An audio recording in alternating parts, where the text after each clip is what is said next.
Hello and welcome to Courage Concept number 34.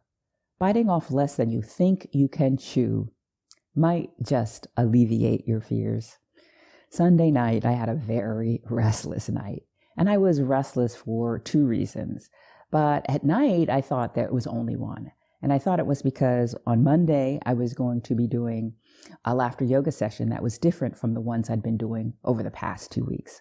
So instead of having the group laugh for no reason at all for 10 minutes straight, which can be difficult for some people, I decided I was going to add in some playful antics that we typically do during the in-person sessions. But since I hadn't run a class like that for over a year, I was feeling a little bit intimidated. And so at 4 o'clock in the morning, when I'm lying there unable to sleep, I got this idea that, well, Patricia, why do you have to change it up all at once? Why not do 5 minutes of laughing for no reason at all and 5 minutes of these playful antics? When I thought about it, I thought, yeah, that feels better to me. So I rolled over and got a little more sleep, but it was still restless. Well, later that morning, I got up and I went to the grocery store. And I went to the grocery store for the first time in 2 weeks.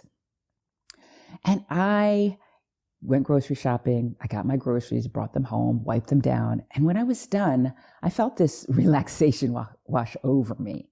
And I realized that not only was I a little bit anxious about changing up the way I was going to do my laughter yoga classes, but I was anxious about going to the grocery store during this pandemic. Now, later that morning, I prepared for my laughter yoga class by looking at some YouTube videos to get some ideas for what playful exercises I could incorporate.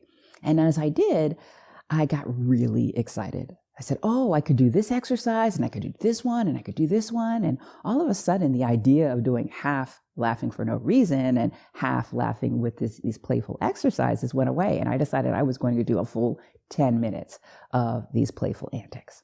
And that's what I did. And it turned out really good.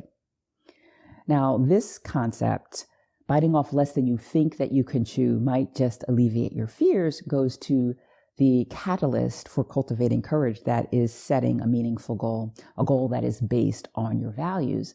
Because when we have a goal that is important to us, it can typically be big. And when it's big, it can be intimidating.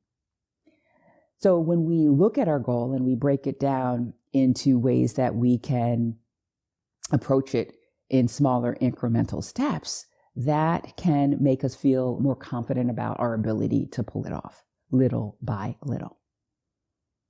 Now, in order for you to use this concept in your everyday life or think about how it has impacted your everyday life, I'd like for you to think back to a time when you set a goal that was kind of big and kind of intimidating, something that scared you a bit.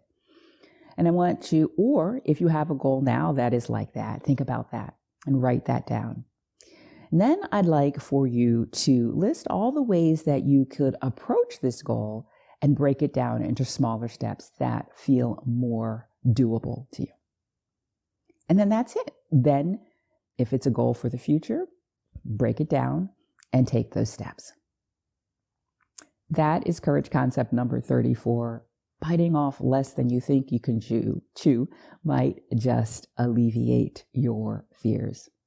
That's all I have for you today. I will see you again real soon for another Courage Concept. Bye for now.